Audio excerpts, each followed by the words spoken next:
always like a pre-stream.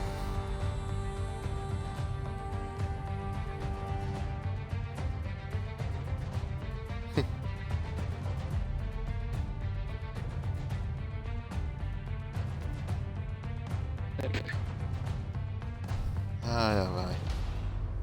Rare sight this week. We actually have a full grid for the race. Yeah, it's not often you see that lately, but yeah,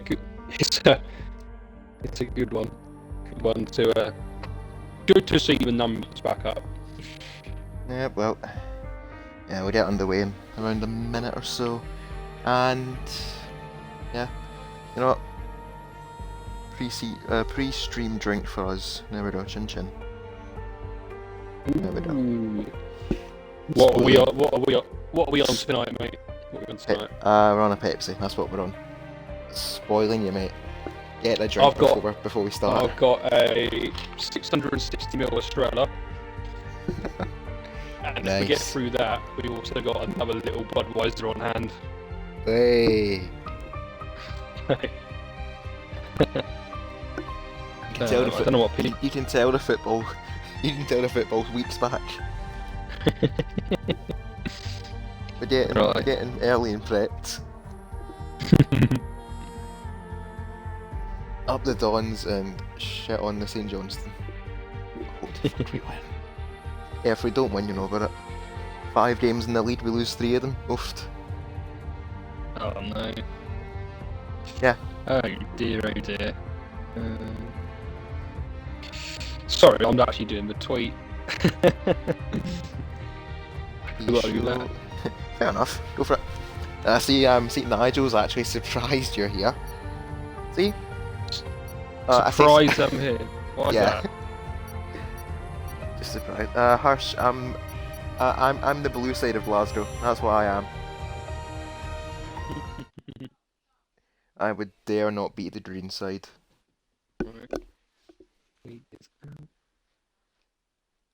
He's a bastard, an orange bastard. His name is Trues de Resta.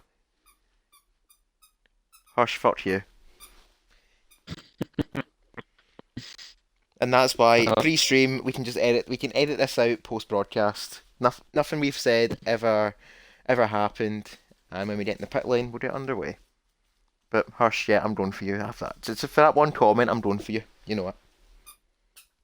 As Trues the dog. Oh, you know, Death Taxes and Trues the dog playing with the squeaky toys. You alright, mate? Just a pre-warn, if you hear any slight munching in the background, it's just me with my cheesesteak pizza I've got next to me. Oh, you... That actually sounds good as well. Oh, mate, it looks well nice, to be fair. Nigel, I'm rooting for Scum D United. Lovely.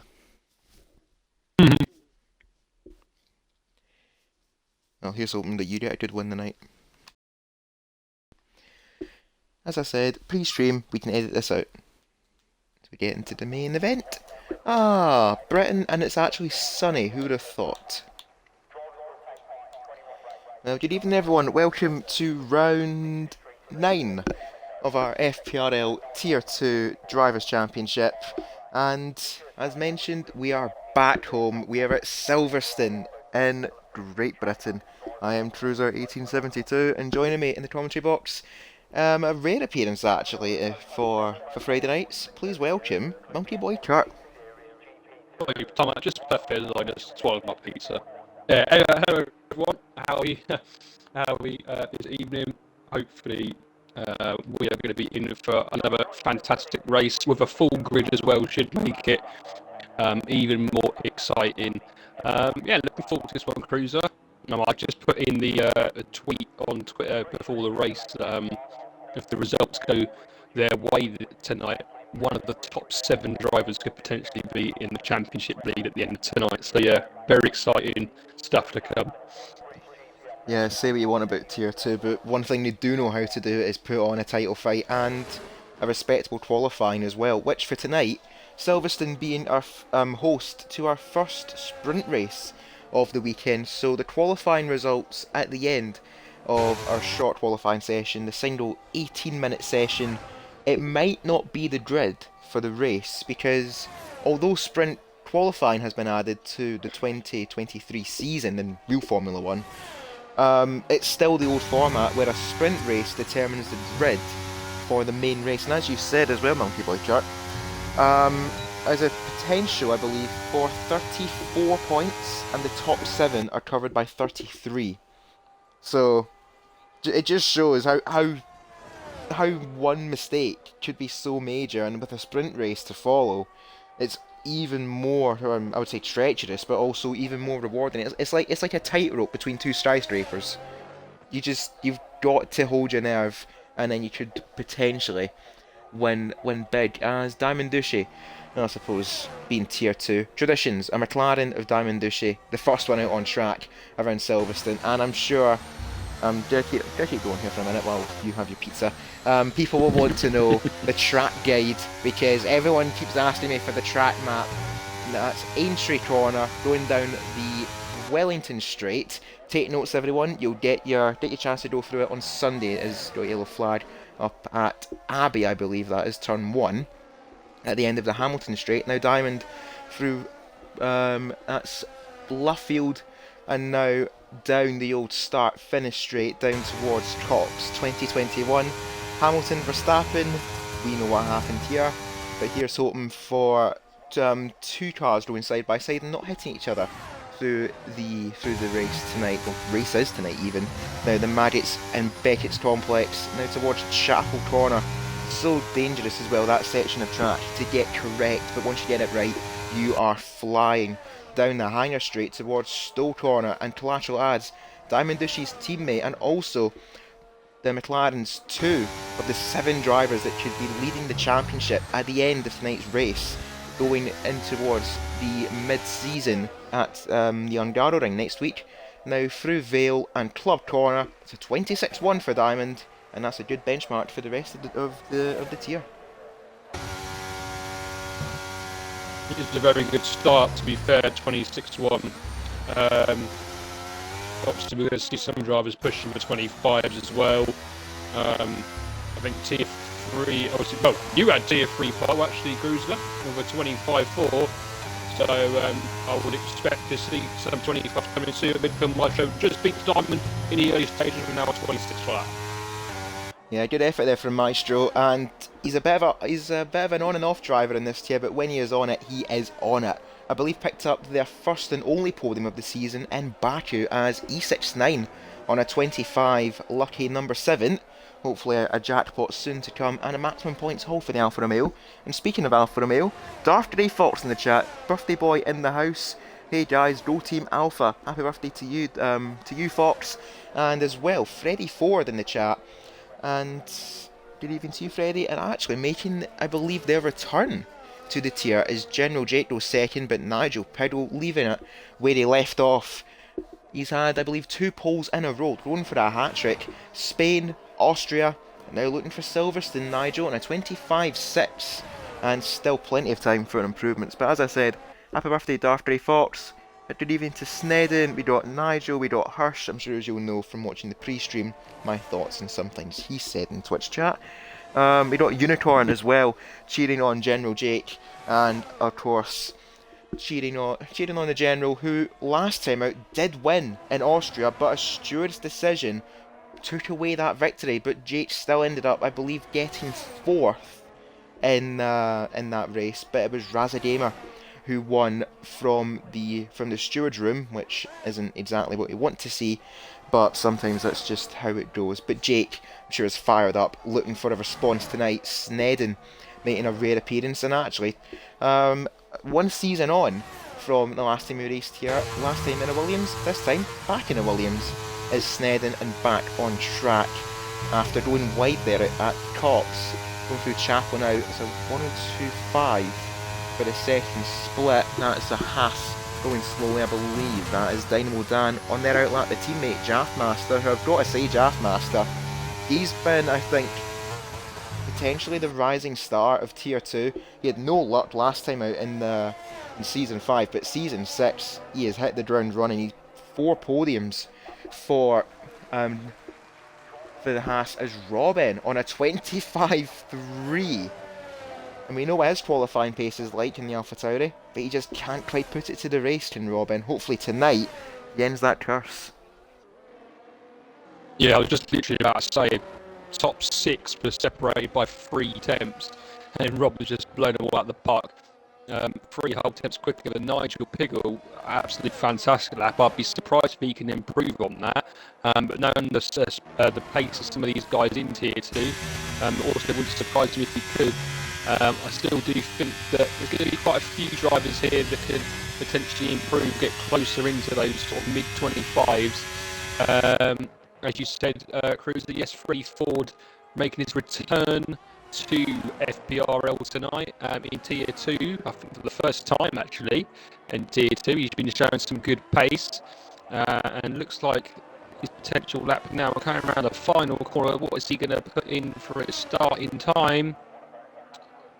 It's a 26.4. I think he's got a bit more in him for another run, so we'll be P15 for now. Just a few drivers so far not setting any laps, so it looks like Groundsy and Phenom obviously made mistakes, and we've got Dynamo Dan now just starting his first lap quite late on in the session, it has to be said, so it looks like only 2 runs potentially for the Haas driver. As Elev Gamer has retired going into the pit. They've actually have retired going into the pit lane. They've not hit the tyre barrier, so they're calling it early, unless that could be a poor setup, or there's something that they don't know. But they are not liking the the setup they have on. But 17th place potentially last. But to be fair, L did recover in Austria, I believe 18th and last at the time, to recover for. Actually, tell a lie, it was them that got 4th place. Jake ended up falling to 5th after that 5-second penalty in Austria. So we know L can recover for a race, and as well with the sprint to follow, they could make up some places there. But I think that's going to be the plan of action at AlphaTauri. 1 potentially at the foot and 1 at the head of the table. Robin still leading the way as we approach the halfway point in our sole qualifying session. Dynamo Dan now around the final few corners through Vale and down to Club. What can they do against their teammate? It's a 26.8 for Dynamo Dan, and that, no other way of putting it, is a bit of a disappointment for the Haas driver. Yeah, he would have definitely wanted to go a little bit quicker than that on the first run. It probably means now he's only going to have 1 more go now to try and improve that. 8 minutes 45 left, so we'll get back into the pits around 7. Yeah, you're only going to really have maybe one lap on fresh tyres and then maybe another one after you've gone on a cool down lap. So he's going to have to try and get it all together on his next lap when he comes out for his final stint. Nigel Pickles come out for his second stint, and he's currently a 10th up through sector 1 with a 27.2. We've also got everyone else now starting their laps. General Jake starting his second run. E69 also starting his second run as well, and midfield Maestro is also now coming down the winning straight, and he's also a 10th and a half up on his time currently. But Nigel Piggle will go back with him for now, as he is coming now through Maggots and Beckett's to the end of sector 2. Let's see what he's put through here, and he's 3 tenths up, 102.0, almost into the 101s, and this looks like he could be taking provisional pole here back off Robin. 3 tenths is the gap, and he's up by just over that. So if he can cruise even further in this sector, he'll be looking at potentially very low 25s or possibly even a 24. As he's now coming through the final stage, isn't it? Yes, it is. There we go. 25.2, a 4 tenth improvement, and for now that's Nigel Piggle set for, like you say, Cruiser, a hat-trick of pole positions. Absolutely, Nigel going for 3 in a row, and Sargent saying the mic sounds a little bit fuzzy. I think that's just a Twitch thing. Sargent, not much we can do about that. Jake up by 2 tenths, heading in towards Stowe corner. Midfield Maestro is out, and I think he has crashed on into the pit lane, or he has abandoned qualifying. In the same mindset as Elev Gamer. Jake around the final corner at Club. It's a 125.4 for Jake. couple of hundredths behind Robin, but 2/10 behind Nigel. Phenom actually and all that as well on their first run, up to 4th. So far so good for the Mercedes team. Alfa Romeo faring not too shabby either, P3 and P6 at the moment, both McLarens, and both Williams are Waterwing Racing, as I believe they are referred to as now. Raza sandwiching Diamond with their teammate Sned in 9th and 11th.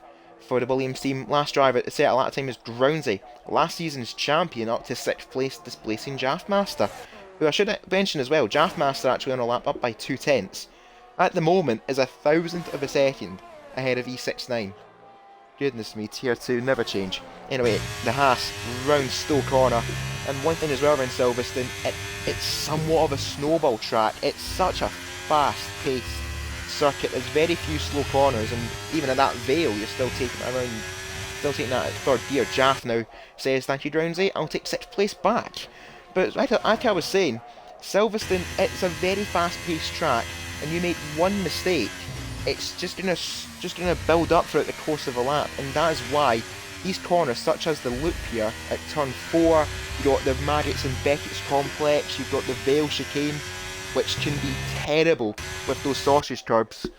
But so far so good for Jaffmaster. Clash of Lads actually up to 4th place as well. And Robin now in his second run, matching his first sector, but now the AlphaTauri are round Chops. A little bit late there, and he bogged down a tiny bit there in the exit, missing that inside curb.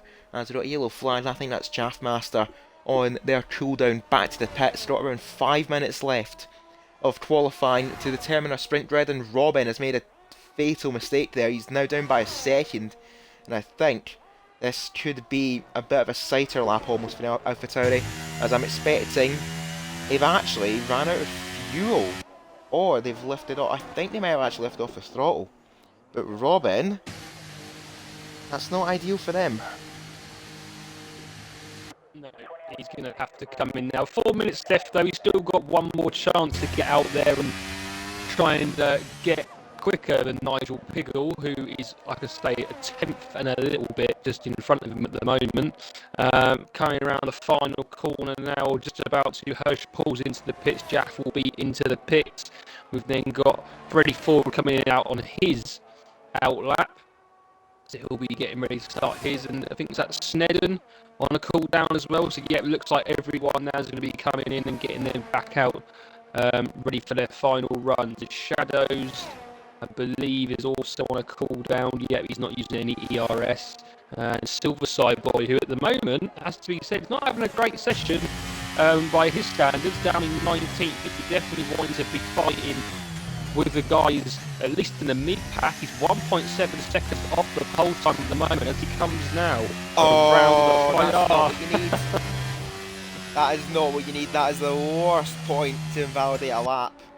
And I fear for Silverside Boy, that's qualifying over. 3 minutes left, and he's got to get around this track, pit, new tyres, and do another lap. And in 3 minutes, I fear that's borderline impossible for the Red Bull.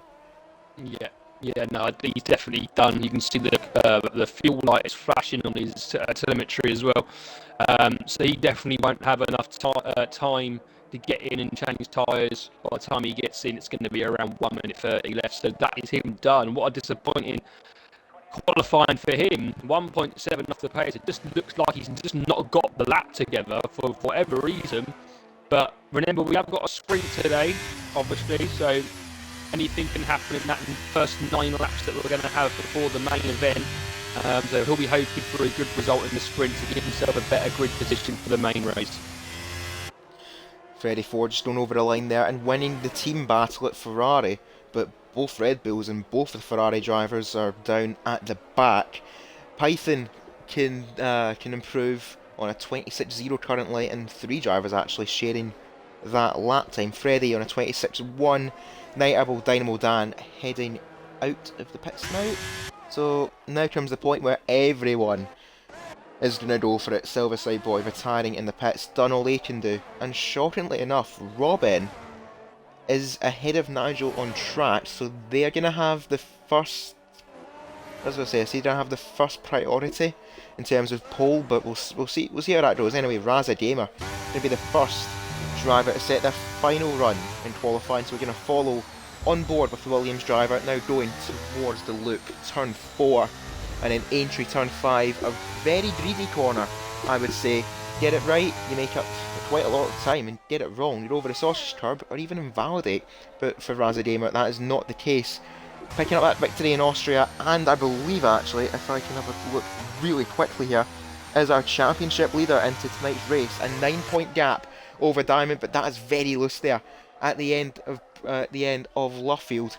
Now the Williams down towards Cops Corner, the old start-finish straight, and then you just throw it to the right and hope it sticks, and that is stuck very nicely there for our championship leader. Now towards the complex, Maggots and Beckett's, careful of the car ahead, that is going to be a Red Bull of Python, who's got on the racing line, and Raza has pulled over to him and said, "What are you doing?"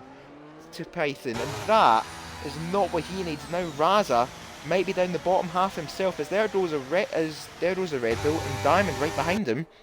That wasn't a flying lap there for Diamond, that would have worked out nicely for the slipstream. But Raza, I'm sure, is fuming under that crash helmet with Python. Oh yeah, for definite. I mean, he's got around 60% battery, so he might, just maybe, might have enough for one more go. I think he probably will just about. Having said that, General Jake now, we'll turn our attention to him. He's 45 thousandths up through the first second sector, and he only improves by 3 thousandths. I think I just saw E69 has left the section. He's coming to the pit, so I'm just going to get him back in. But now everyone else is going to start coming through. We'll jump over to Robin now, on the front row, but on the wrong side of that. He wants to be in the pole position and be in prime position to win a sprint race, as around the final corner we go for Robin. They've had no luck in the races, but all the pace in qualifying, and they've missed out against Nigel. Nigel has enough in hand, but he's going even faster here in the Mercedes. Can Nigel break into the 24s around the final corner? No, he doesn't, but it's a 25-1.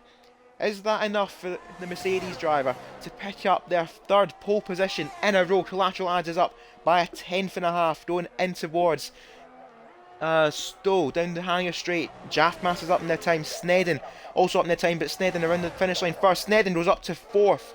Jaffmaster now in the final corner, up marginally in their time. Jaffmaster stays in 7th. He lost time in that final sector. Now Collateral Ads up by a 10.5. Where's that McLaren going to go? Is it going to be up in the top 3? Yes, it is. Collateral Ads up in the top 3 and 3rd. Shadow's now over the line to go up to 7th place. That midfield's very close. Raz has backed off. Diamond up into the top 10. And last up is Python, who goes up into 9th. So that was a very late end to qualifying. Jake, last one over the line, but has invalidated. And Nigel Piddle, 3 of a kind. And that's 3 in a row for the Mercedes. He takes pole position for a sprint race ahead of tonight's British Grand Prix.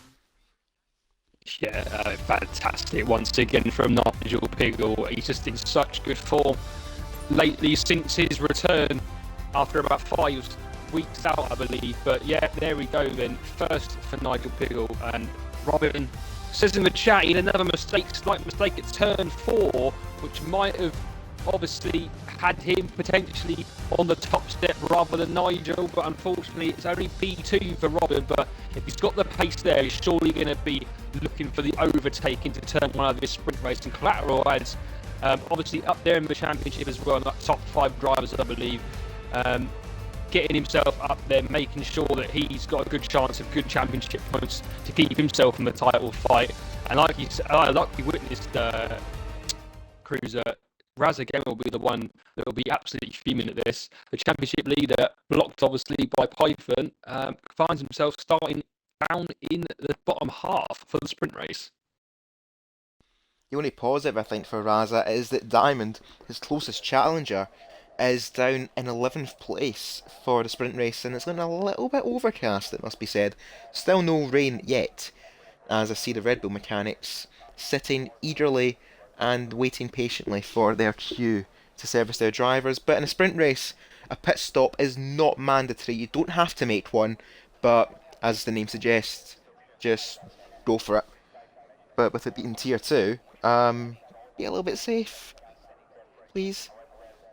I might be asking too much. Anyway, I think we'll properly go through our championship standings. As I mentioned, Raza, our championship leader, with a 9 point gap back to Diamond, but both of them have had a poor qualifying. Behind them, Jaffmaster looking to pounce on 74 points in that Haas. Shadows on 70 points, now in 4th. Collateral adds 5th on 62. Jake on 55 points after that steward's decision knocked 15 points off of his standings, which would have actually put him in a tied 3rd, or tied 4th even, with Shadows. Nigel on their resurgence, 2 podiums, a victory, and a 2nd place after a steward's decision on 53 points. Then we have Midfield Maestro, Silverside Boy, and Robin in 10th. Then we got L, Hirsch, Phenom on 20 points. Night Owl, Michaelo on 13. Python, Dynamo Dan, and then the bottom 3, Drownsy, Adam Lee, and Pines, yet to get off the mark.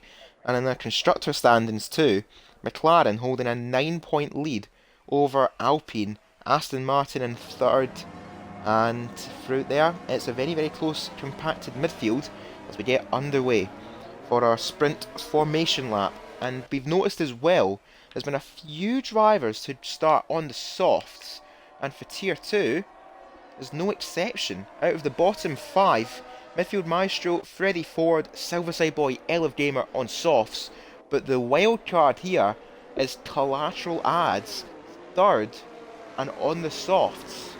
Obviously saw how good that worked for Leo the Lion, obviously hoping that Collateral Ads can duplicate their young son and young gun's success in their sprint race.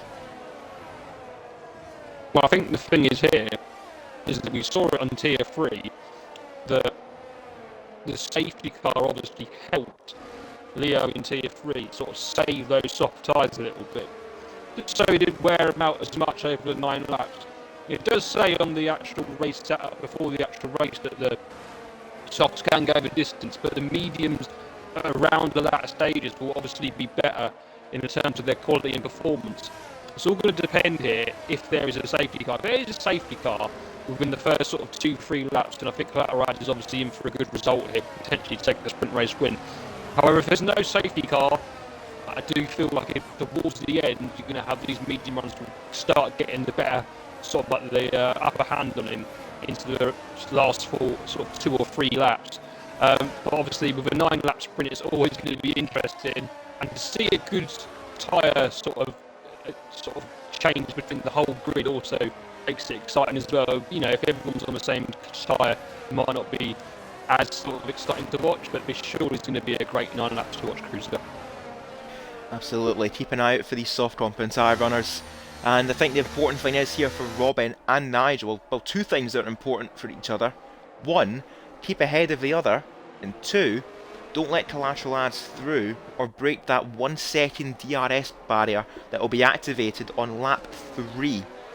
So Collateral Ads has 2 laps to get ahead of Robin and Nigel Piddle and pull a 1 second gap on those soft tyres. It'll be a tall order for the McLaren, but we saw what he can do when the odds were against him in Bahrain. He coped brilliantly to take that victory, and their first victory, and so far only victory, of the campaign, as we now await their drivers at the back to filter in on the grid. There goes a Ferrari spinning. I saw that, Freddie. Welcome back. Save the donuts for the end of the race. Anyway, 9-lap sprint. Nigel and Robin sharing the front row, and it's been 3 in a row for Nigel, but can he make it another victory in their title pursuit? The lights go out and the race is on for our sprint race, and Nigel and Robin even off at the start. Collateral is not making any gains down the inside. There is Jaffmaster in towards turn 1, but don't expect many overtakes here. But Nigel's got the start he needed and got the start he wanted, but Collateral Ads looking for that move on Robin. It's not happening. Further back, Shadows and General Jake exchanging places. Shadows ahead. They're looking for a move on Snedden in towards turn 4 in the loop. Collateral Ads now down the inside of Robin, who's made a mistake, and there's carnage further back. I think Jaffmaster has been tagged and spun round there. I'm not sure by who. Might have been Phenom, as there's all manner of chaos at the back. There was a Ferrari there of Night Owl going majorly wide, no, and both the Haas's have driving collided. They're out. Oh no, I just literally caught the end of that. That's going to be a safety car, and that's exactly what collateralize would have wanted, to slow this pack down. You can save those soft tyres now, but no, it all started with at the back. You have midfield Maestro taking a little spin at turn 3, drop right down to the back of the pack, and then there's sort of a bit of commotion in the middle of everything. Jaffmaster sort of dropped right down. He's left, they're going to have to get him back in. But yeah, Jaffmaster dropped right back down, tried to sort of get within the pack again. He's been pushed out wide onto the grass, and he's then come back, tried to control the car, and then unfortunately he's come straight into his teammate, and they've both out of the race. Very similar to Kimi Raikkonen around 5-6 years ago, but the stuff open lap of this race. Yeah, and insert poor catastrophe joke here, but certainly not ideal for the Haas drivers. Now starting at the back for our main race, and a lot of work to do for them. Well, I suppose one positive, they'll have a fresh set of tyres. Oh, who am I kidding? It's a disaster for the Haas team. But as you said, collateral adds getting the slight bit of luck he needed, and he's got to jump on Robin, as I've said, and LF1 getting caught in the action, as well as Python and Phenom getting a bit argy-bargy there. Anyway, positions graphic, and we see Jake's actually lost out 2 places, as has Phenom. Robin losing out 1 place that Collateral Azes took. Nigel keeping his lead, and shockingly, only 3 drivers have maintained station. Nigel, Drownsy, and E69, who has left. Hopefully they join back as soon as possible. But I wouldn't be surprised though for Night Owl, maybe Midfield Maestro and Elif Gamer to get a set of softs on, or I don't know, would it be worth actually sacrificing this just to keep as many fresh tyres as you can? But I suppose you give up this race, you've got a lot more work ahead in the main race. But Nigel got the start he needed, collateral ads still there, and we'll look at our tyre graphic actually as compared to the soft compound runners. So collateral ads in second on softs, Shadows 5th on a set of softs, Python up to 7th place on those softs, and Drownsy still on those softs, and as I expected, the bottom 3 on a fresh set.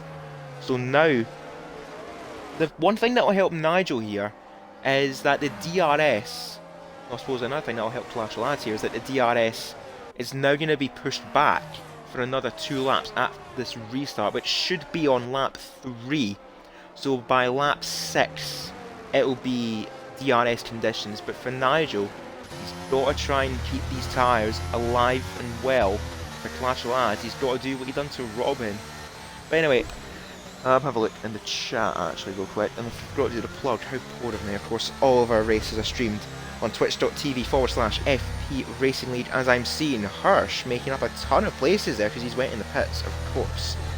But all races are streamed on twitch.tv/FP Racing League. If you want to be sure to check out the Twitch stream, hit that follow button, cost you nothing, and also September. All subscriptions are discounted for everyone, I believe, by around 30%, 30. And if you want to subscribe to the channel, it will help us grow, fund for a few things, maybe even a few winners' trophies at the end of the season. Who knows? And this could be you one day if you click the recruitment link that Nightbot will put in the Twitch chat. Be sure to complete the sign-up steps and get your name down to compete with some of Xbox's finest and elite. And also, just recently we started a new F2 server, which will be run on Saturday nights. Saturday Night Showdown, or whatever fancy name we want to call it. We call it F2RL, but whatever. Anyway, talk about... Yeah, Nigel says talk about an ad break. Well, I mean, Crofty does it with the AWS sponsorships. Who knows? No, what is it? It's something. I see the name, but I don't. Don't tell me it. I can see it anyway. As I said, F2RL, and hit the link for that. Something to do on your Saturday nights, and we'll see how that goes. Sergeant saying, I thought I didn't get ads with Twitch Prime. Oh, funny that. You can have a Twitch Prime subscription just sitting there waiting to be used. and you get the same benefits as a Twitch subscriber, all for no cost. Thank you for that, Sergeant, for adding even more to the sponsor break. Well, say sponsor break, ad break, and how convenient. Safety car is in this lap. Let's get racing once again. Yeah, collateral ads now are going to be literally raring to go. I mean, if anything, he'll really want to try and get past as soon as possible and try and pull the second he can if he's got fresh softs. Yorkie in the chat is saying also that he was flying on fresher softs after a safety car, however, that was halfway through. But do expect from 15th to 18th to be trying to fight their way through the field on those fresher softs. As Nigel Pickle goes a bit wide actually out of almost the last and final corner, and now Collateral Ads will set after him, but it's not too much of a bad restart for Nigel Pickle. Everyone else at the moment is keeping station as we go right down the order, and we would, like I said, expect to see Night Owl and Mythical Maestro L and her try and get their way through the back of this field. L having a pretty poor restart though, and has got Hirsch all over the back of them at the back of the pack, but Night Owl making their first move in the race again. Silverside Boy around the outside of the loop, tries to force the Red Bull over that sausage curb, which will bog you down. Now looking for a move around the outside of Aintree, but a switch back down the Wellington straight in towards Brooklands and Luffield. The Ferrari looking for a move down the inside. He's down the inside further ahead. E69 against Razadema making that move on those softs, but now Silverside Boy holding it around the outside of the Ferrari, but that fresher tyre is just too much for Night Owl, is it? Yes, he is. He's got ahead of Silverside Boy, and that's one dispatch for the Ferrari. And next up's their teammate Freddie Ford, but Collateral Ads 2 tenths behind Nigel, and he's really rinsing that battery. Both of them actually even on their battery usage, but Collateral Ads, he goes wide there, and now through Chapel, Nigel has that breathing room, but 4 tenths of a second. Is it enough? Snedden now looking for a move on Robin. Down the Highness straight towards Stowe Corner. Collateral Ads gaining on Nigel, but he's not close enough. He's going to just filter back. I say filter. He's almost pushing the Mercedes there around Stowe, but Robin, Snedden and Shadows the top 5. No changes yet in that order as we get our first lap of racing back underway. We're approaching the halfway point in this sprint race, but it's going to feel like a marathon for Nigel as he starts lap 5. 3 tenths of a second ahead of Collateral Ads, but with each lap that goes by, Nigel's tyres will benefit him that little bit more, and time's running out for Collateral Ads to make that overtake stick. As Raza Game has left this session, I think he can get back in today as we've got a full grid. There's some contact and Brownsy is round at the back, will drop right back down to the bottom of the field. But yeah, other than that, it looks like now Collateral Ads could potentially having to go down the Wellington straight. No, he's not quite far enough this time. Just got to stay in that second barrier, and then when it gets to lap 60, Mike can have a go. But really now we're getting to the stage now where the mediums and the softs are probably going to be around the same sort of where as now Shadows is trying to have a look at Snedden, thinks more of it in the end and decided to go down the inside of Cops. 1.5 tenths again between Ads and Piggle. Will obviously stay with this lead battle, and once again doesn't get the best run out of Chapel, does Collateral Ads, but now he's on the ERS, but so is Nigel Piggle. But is he going to have a look? He's coming down the inside, and I think he could have had even maybe should have pulled out a little bit more, but in the end decided to stay behind us for now. And now it's all starting to kick off behind them. A chain reaction of events. Collateral Ads looking for a move on Nigel. Now Snedden looking for a move against Robin, but he's been forced on the curb there by the Alpha Tauri. Not going to happen there. And now there is DRS enabled on lap 6. 4 laps left to go in this sprint race, and as I mentioned, it's going to be a marathon stint for Nigel Piggle, who's just about holding on. And there is the detection line. Razagamer is out of the sprint race now, 18th place for the Williams driver, and that is a domino effect from the qualifying, and he will be even more upset, I'm sure. Not quite sure what words will be said, but not pretty. Anyway, Collateral Ads now, he's got a DRS, but he's had to lift. He's going to be backing off, thinking of a better opportunity and towards Stowe, but he's got to be mindful behind him, because look who's arrived on the scene. It's the General, and there he's headed around the outside of Shadows, around Brooklands and Luffield. Around he goes, and do you know what, Jake? That is an absolutely phenomenal overtake. The Alfa Romeo up to 5th place, one of the overtakes of the race so far. Fantastic overtake there around around Luffield, and got a great exit to get himself up into P5, and that's where these medium tyres will start to perform a little bit better now as we've now got Clap Rides 3 tenths behind now. Hanger Straight, one of the best overtaking opportunities you can get, and he's got a fantastic run this time on Nigel Piggle. Nigel Piggle can't do anything about that, and Collateral Rides on lap 6 takes the lead of this sprint race, and now Robin trying to get on the act as well. Is he going to be able to have a dive down into the chicane? No, he's not going to. It's a bit too risky there, but now Collateral Rides, has he got enough life in those tyres to try and put a second gap? I'm going to say, I think really that Nigel Piggle now should have the better tyres and will probably have a go back down the Wellington Straight.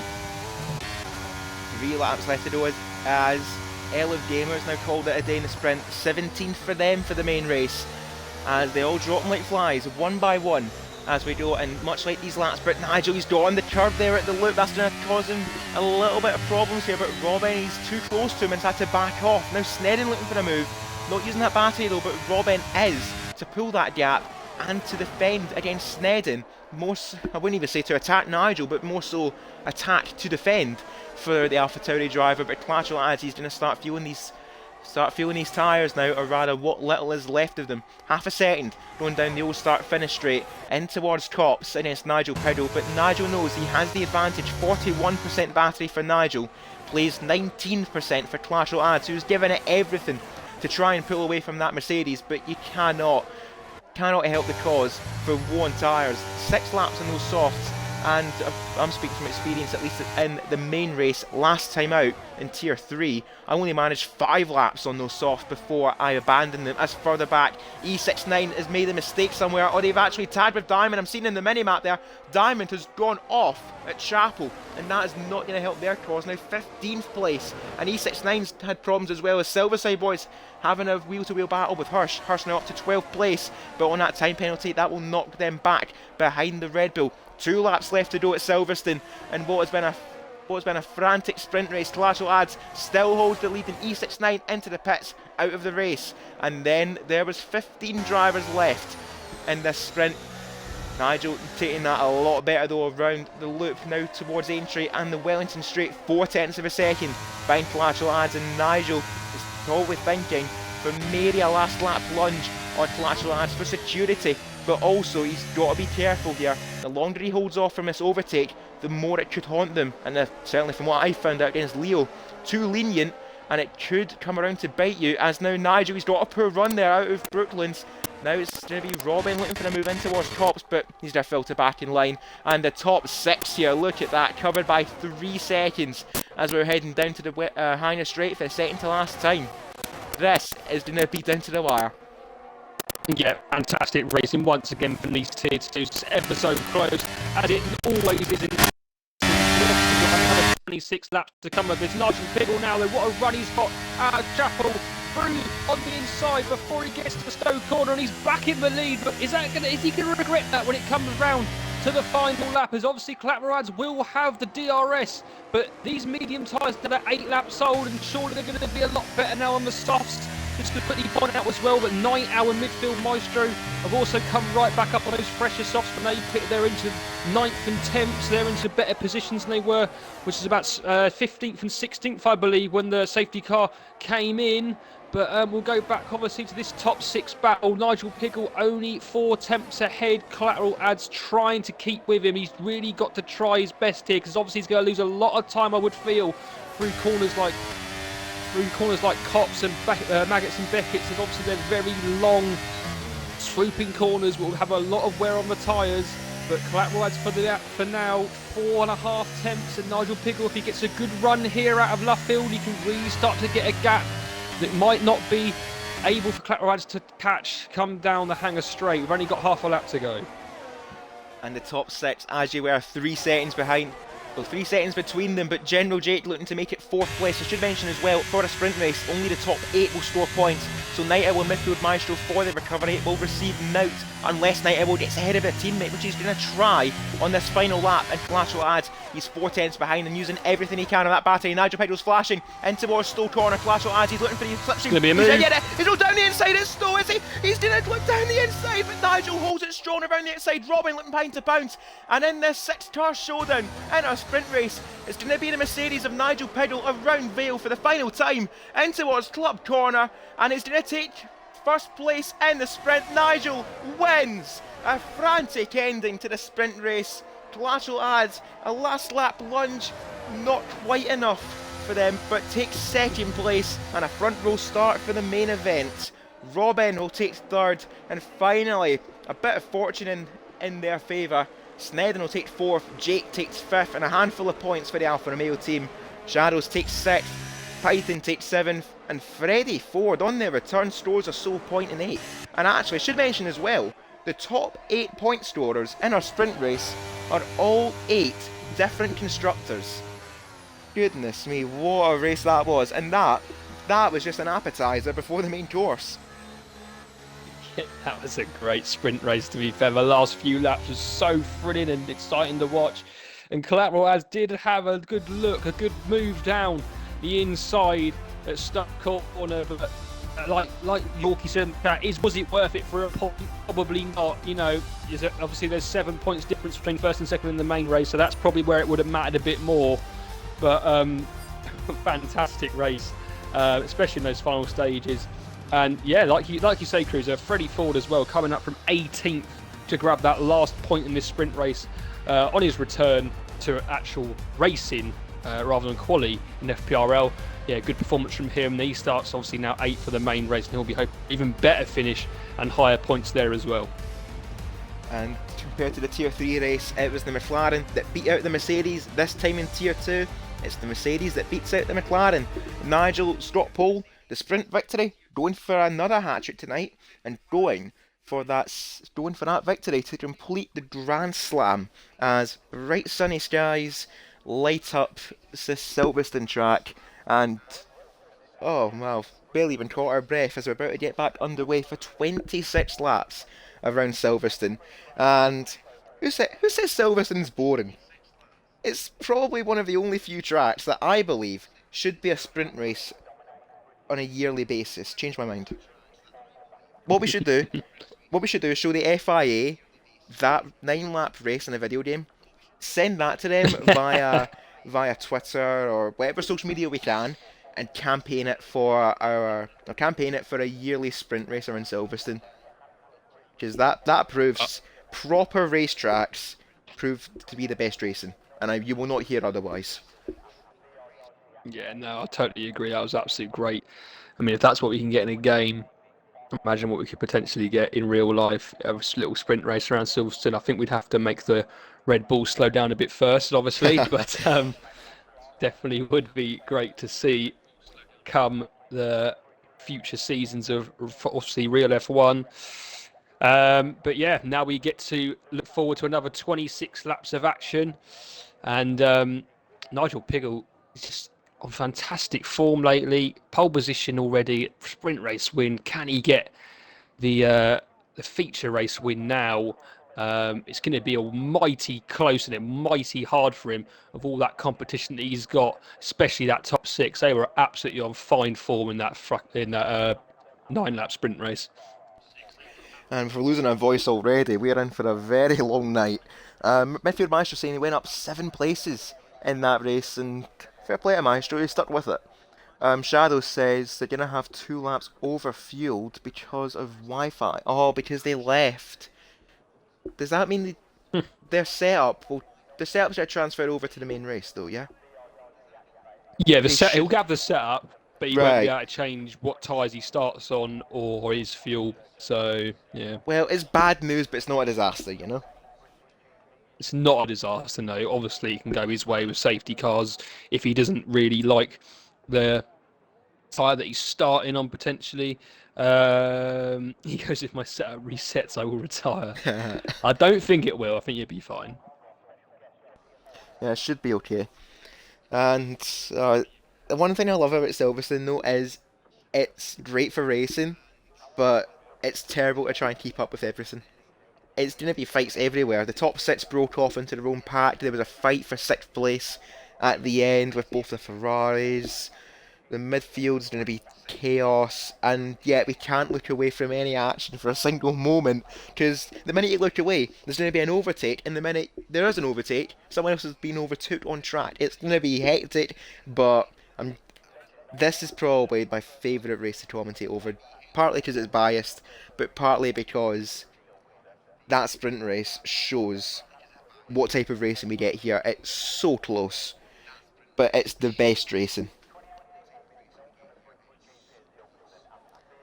Shall we tell Shadows what tyre he's on? No, I'm not going to do that. In before he's starting on intermediates. Yeah, he's starting on full wets, mate. There we go. Chin chin. Redeem a drink and a cold Tom's Oh, drink. thank you, mate. I'm about halfway down this Strella. Might need the Budweiser, we're not sure yet. Well, the rate it's doing, you need around 2 of them.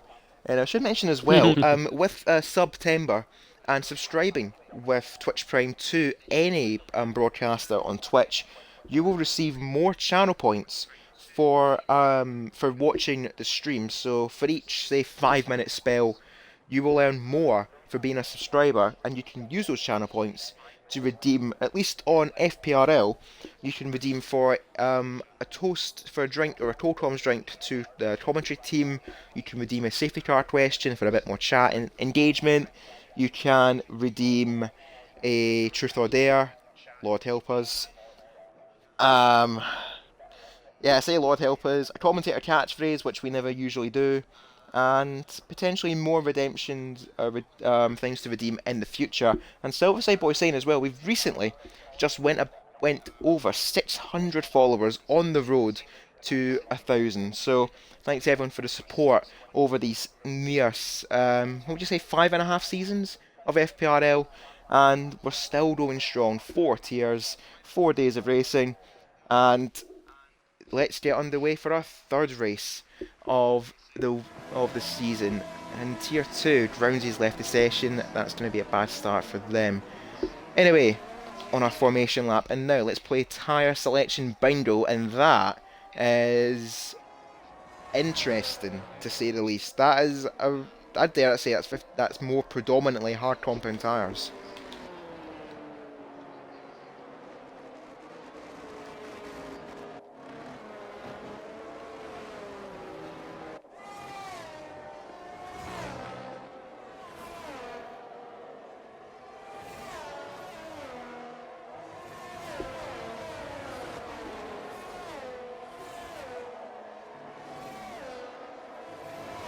I'm gonna stop you real quick. I'm not picking up your volume on the stream.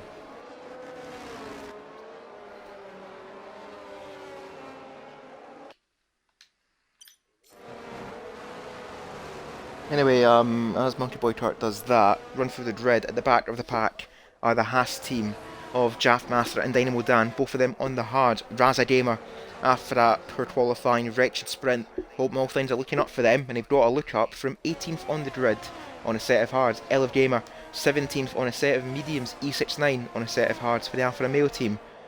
Diamond and Drownsy, 15th and 14th, two potential championship contenders, but Drownsy needs the result tonight from 14th. Diamond, 15th. Phenom on a set of hards, down in 13th with Hirsch, 12th for the Alpine team. Silverside Boy, 11th, making up 8 places in the sprint race for the Red Bull team. The top 10, Night Owl on a set of hards with midfield Maestro on row 5. Freddie Ford on the return scored a point in the sprint, shares row 4 with Python in the Red Bull. Shadows on a set of hards, sharing row 3 with the General, looking for a response, finished 5th last time out in Austria after a steward's decision, starts 5th for tonight's race around Silverstone. Snedden on a set of hards in 4th, Robin in 3rd on a set of hards. Collateral adds again going opposite on a set of mediums, pardon me, in that McLaren, and on pole position, much like at the end of qualifying, is Nigel Piddle in the Mercedes.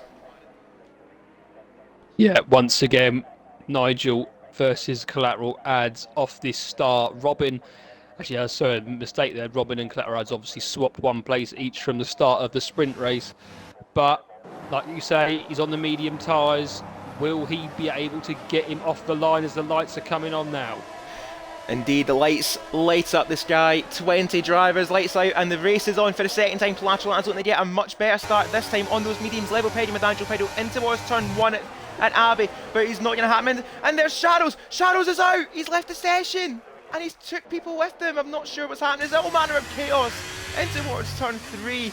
That's Brownsy getting caught up as well, and Jaffmaster, it's not been his day, is it, for the Haas? Now Clash lads around the outside at Aintree, down the Wellington Straight, he's got to move on Nigel Piddle, he's breaking the slipstream in towards Woodcut and Luffield. Nigel around the outside, it's a Mercedes around the outside at Woodcut, of course, reminiscent of 2021. Now down the inside at Brooklyn's, these two level pegging down the old start finish straight as they cut across. A touch! Collateral lads and Nigel took each other out of the lead. Snedden takes it, Jake in second, Robin down third, and it was going to boil over from the sprint, and it has erupted between Nigel and Collateral lads. Goodness me, what a chaotic start at Silverstone. Oh no, those two, you know, it's always a good battle when those two get battling, but it's always a tight battle as well. And I think we are under a VSC at the moment. Yes, we are. So virtual safety car is out. Oh dear. And those two now right down in 13th and 14th, absolutely ruined their chances. Well, for now anyway, but Snedden takes that lead from General Jake, and Robin wasn't able to, off the start, keep in third position, so he only stays third even with those two dropping down. Two retirees as well, Shadows and Groundsy. To be honest, Cruz, I don't really know what happened to them. Shadows seemed to maybe take control of his car, and then the game just sort of desynced him. I don't know if it's desync or he just retired, but the same with Groundsy as well. But as we go green again now, Snedden leads them away, and surely now General Jake will be over the back of him on these fresh mediums. Should be faster than the fresh hards, but can Nigel Piggle, and I say Nigel Piggle and Collateral adds both into the pits? And can they recover this race? But this race has been blown wide open on lap 1. Shadows, a championship contender, out on lap 1. Nigel on the charge, winning the sprint, now 15th place, some 20 seconds behind the pack. And Collateral adds in that title fight as well, now 16th place. Jaffmaster, third in the championship, now in 17th place. Snedden being called up for tonight, I believe, as a late replacement, leading the way in the Williams. Jake looking for a vengeance after the stewards took away their victory at Austria, looking to win at Silverstone and potentially take a championship lead heading into the Hungaroring next week. But Jake, now he's got to really have one eye on the long game here at Snedden. On those hard compound tyres, will have the better grip and the advantage, as DRS will be enabled on lap 3 with a virtual safety car. The DRS will still be activated as soon as it ends, and in this case lap 3 DRS is enabled. And as well, Silverside Boy up in 8th place there, taking that fastest lap, as everyone's kind of hot potatoing it in that top 11, as there's E69 getting his name in the mix, some 5.5 seconds behind L, the top 12 in their own little miniature DRS train, albeit Raza 1.3 behind Diamond. Phenom up in 9th, and now Jake will have the DRS to help his battle, but Python right behind Robin, and Python, he's been good at this, he's been able to keep his head down long enough, and the race will fall to them as further back the Ferraris having their own little civil war as Freddie wins that fight against Night Owl, up to 6th place now. But both of the Ferraris have to think about the team game here. They're both sharing the same bit of track, albeit by a few tenths, but they could be on here for a very, very strong result. And of course that didn't curse any Ferrari driver last time out in Austria when I said they were on for a good result. Sorry. Well, here goes now General Jake right on the back of Snedden. Won't have any DRS yet. Oh no, he will actually, sorry, my mistake. It was a VSC, not a safety car, so he is going to have DRS on lap 3. Is he going to make a move? He pulls that to the right hand side, but this time can't get the drive and the right angle to get past into Stowe, and Snedden will keep the lead just for now. But surely Jake, if he can stay behind this close, will have another go down the Wellington Straight. Robin also keeping within the mix, and Python up in 4th place. He's had a great start, and obviously has took advantage of the likes of Collateral Ads and Nigel Piddle dropping down to the back.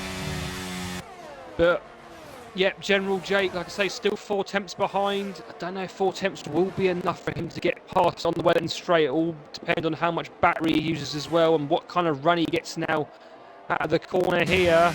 Not too bad of a run. The DRS comes open. He's not using any battery, and actually looks like he might be up for a run here. He does down the inside. as we now go through into Brooklands, and he is ahead. But now Snedden going to try and fight back into Luffield on the outside. He gets the run, and now we run up towards Cops. And now are we going to have side-by-side into Cops? And we know how this can end in real life before a couple of years ago. Are we going to see a move? I don't think Snedden's going to risk it. He almost touches the back of General Jake. And he's literally still... It's almost like he's bump drafted him almost. He's that close to him. But as we now go through Maggots and Beckett's, and General Jake still holds the lead. Snedden just keeping with him though. 2 temps, and now surely will take that position back unless Jake gets on the power with the ERS, but he doesn't. Snedden now trying to go for the outside and actually lifts off and decides not to make that move, and General Jake stays in the lead. At least for the moment, does the General, but he's going to have immense pressure from Snedden, who I believe actually did give him a little tap going through Cops, which must have been pretty scary for the Alfa Romeo driver. It's further back. Silverside Boy losing a place to Phenom, and has lost out another place to Diamond, but Phenom, now just over a second as Elif Gamer has called it a day. They are out of the race on lap 5. They've retired in the pit. Oh, terrible, sorry about that. They've retired in the pit lane. Lap 5 and they are done. Obviously that setup they had did not work, but Phenom will not have the DRS against Night Owl, and now the top 7 starting to break away, but none of them are making any moves yet. They are content to stay in this train, which so far has been headed by the General, as Nigel, I think, actually made another pit stop while we were spectating this fight between Jake and Snedden back onto the set of hards. He started the race, keeping a set of mediums fresh for if there is to be a safety car, as Collateral adds some 20 seconds behind the pack, and it's going to be a long effort for him to even stretch those hard tyres as long as he can. It is possible, but he's still nearly a pit stop behind Jake, and even at that, I think he's even a pit stop behind Silverside Boy even, and he's down in 10th, which is not what he needs. Is the top 10 actually still in their own little DRS train, as Snedden looking for a second attempt to roll around the side of Jake, but again he elects to back off. He knows he's got the advantage here, and I'm seeing that fuel light, which is currently, it's lit up, so Snedden's on minimal fuel, and I think Snedden might actually have one eye on fuel management, using this DRS to lift and coast a little bit as we approach the mid-stage of the race. As Jake still going flat out at front, but Snedden, he's sticking with him, and I say sticking with him, he is actually almost sticking to the back, literally, of that Alfa Romeo. 3 tenths as going through the loop, but Snedden, he's going to bide his time here, and Snedden knows how to pick up victories in this lead. He's got a handful to his name from his time in Tier 3, none yet I believe in Tier 2, as now down the Wellington Straight we go towards Brooklands and Luffield, going by Woodcote now, and there's Snedden, he's still behind us further back. There goes Phenom making the move against Night Owl, the first of the Ferraris. He's going to almost cut right across Night Owl, force him on the brakes, around the outside he goes, and Phenom now up to 7th place, but that's another overtake he's made that's cost him time. 1.6 now behind Freddy, who's still right behind Midfield Maestro, but the unsung hero in this race so far is, I'm going to say, Python, up in 4th place and doing more than holding his own against the likes of Jake and Robin, who would have been almost an odds-on chance for a victory here, but Python is keeping his name in the mix for a podium here very, very well. Yeah, he's looking like he definitely is liking those medium tyres. He's obviously up in 4th position, a great start for him. And he's keeping with these front 3. And if he can get past Robin and Snedden, he can really try and take this a long stint and then have a short stint at the end on the hards. But General Jake, once again, still keeps just ahead of Snedden. Snedden, in time, will probably start to go a bit quicker as the hard tyres will start to wear a less pace than the mediums will, but it's once again the top 6 are separated by, I think, only literally around about, there we go, 1.96 seconds, so basically 2 seconds the top 6, and we've got a little gap to Phenom in 7th. I don't know if you want to read some of the messages in the chat, Cruiser, from what Shadow is saying regarding his retirement from the race, but I don't really think we can do a lot with that if it's just the one driver.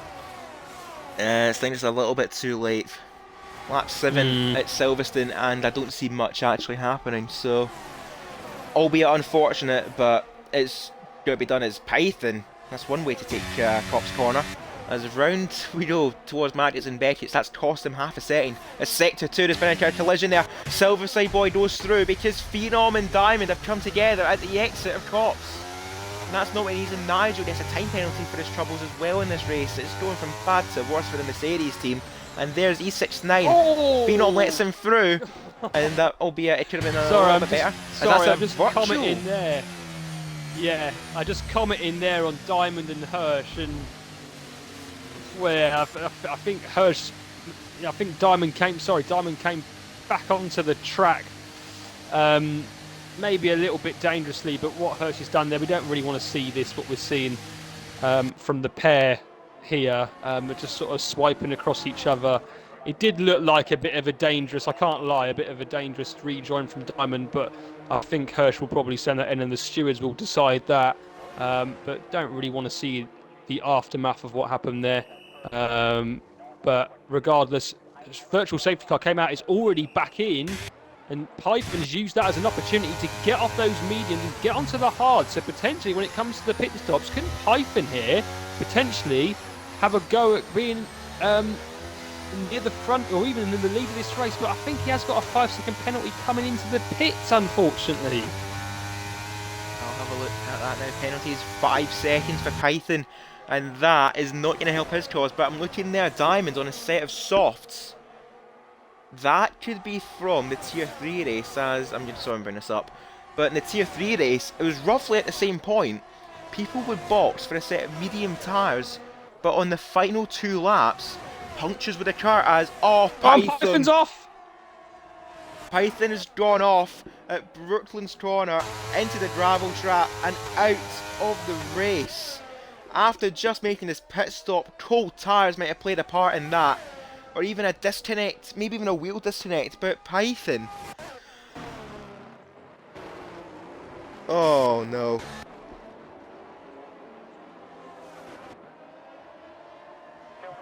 And just quickly in the chat, actually, that's a curse if I've seen one.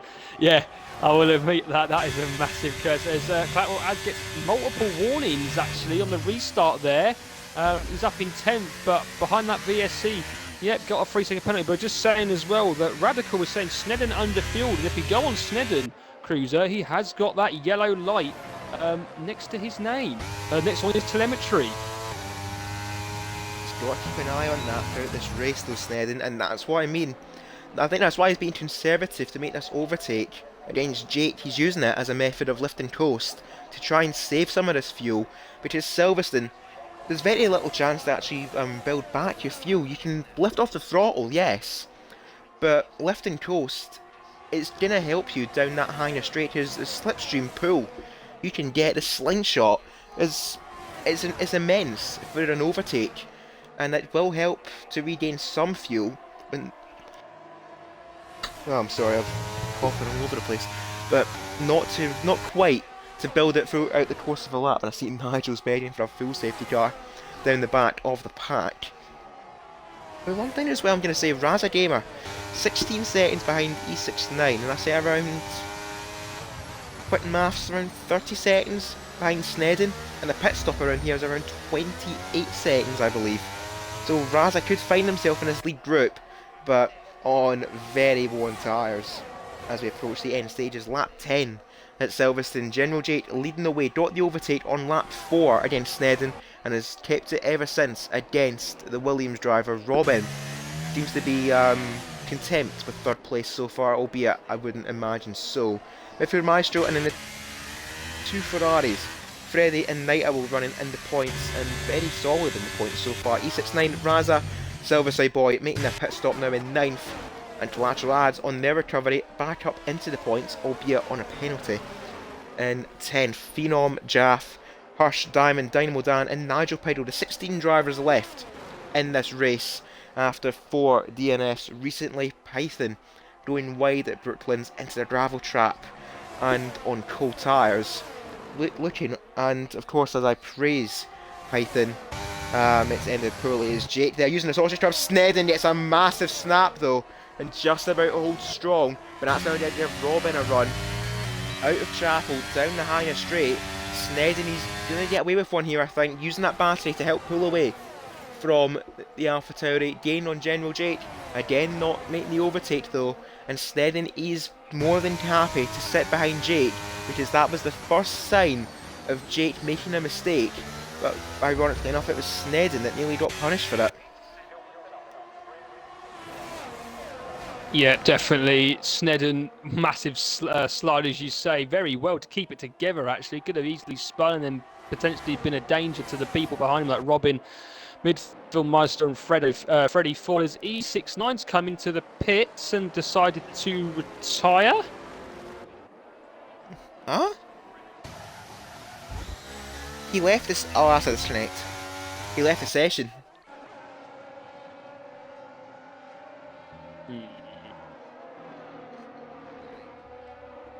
Oh no. So if you leave the session, I think in the middle of a race, through a disconnect, you're out. If that's a new bug, please fix it ASAP. Because it's not fun. That would explain the start of the race. But if it only happens to one driver, then what can you can't really just call that on the spot. Obviously, 11 laps in now. It's unfortunate, I guess, really. Snedden's going for it now against Jake down the Hanger straight. He's used them enough to at least gain some fuel back, recharge the battery, and now it's Snedden's turn to take the lead on lap 11 at Silverstone. Jake now in second place, and on those worn medium tyres, this is now Snedden's chance to pull away from the Alfa Romeo. Robin, midfield Maestro, and Freddie Ford still holding on to the back of the pack. The top 5 covered by 2 seconds starting lap 12, and we'll see probably from a bigger picture what these pit stops will do. As we'll have a look at our leader graphic and pit stops. The top 6 yet to make their pit stop, and Raza Gamer 29 seconds behind their teammate Snedden, who's now just took the lead. Yeah, he probably will either come out just in front of everyone else that he's behind at the moment, or he's just going to be within that pack. But like we've already said, he's going to be on worn tyres, and I, for one, know what it's like to take those mediums all the way to the end, and he will be almost getting punches. If not, he will be getting a puncher come the last sort of a lap or two, unless he preserves them very well. Just a confirmation in the chat that Shadow said that he's in a party with E69, and he did say that he was struggling a lot on the hard, so he gave in.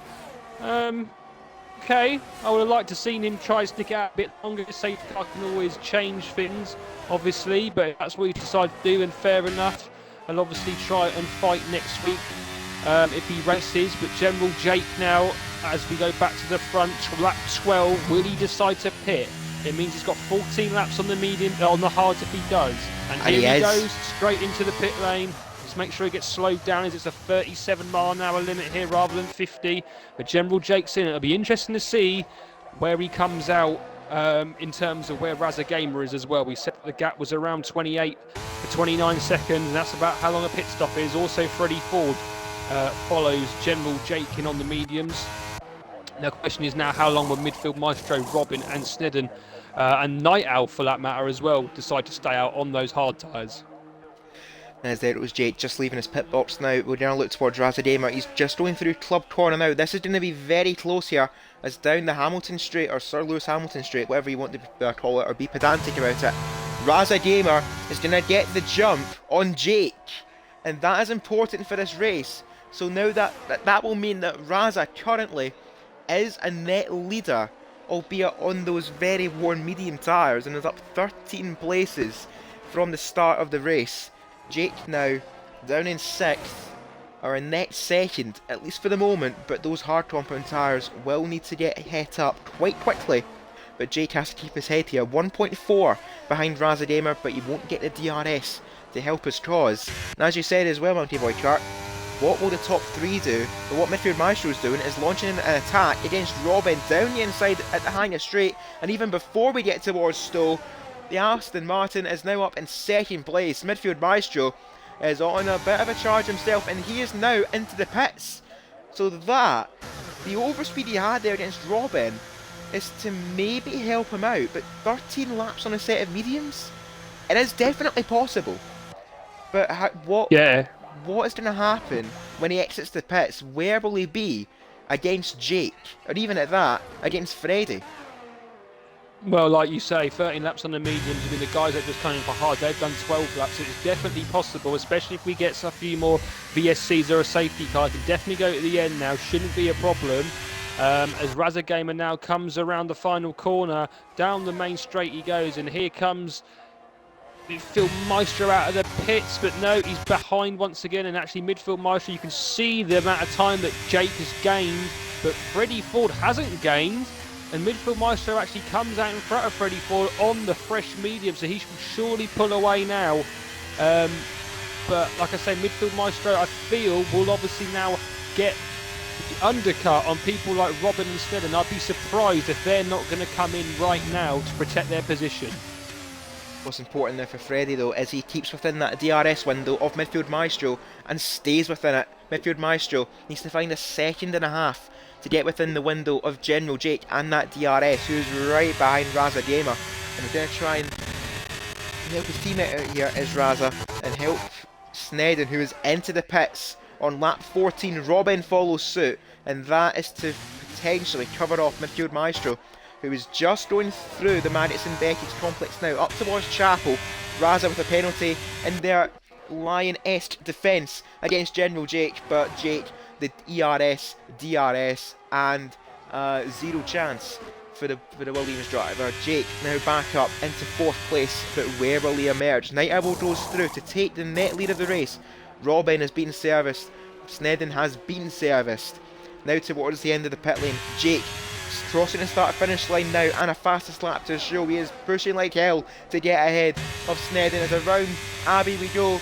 General Jake has the jump on Snedden, and Jake now is net leader at Silverstone, and Snedden bang on 1 second behind Raza Gamer. Is he getting the DRS? No, he's not. Is he? No, he is.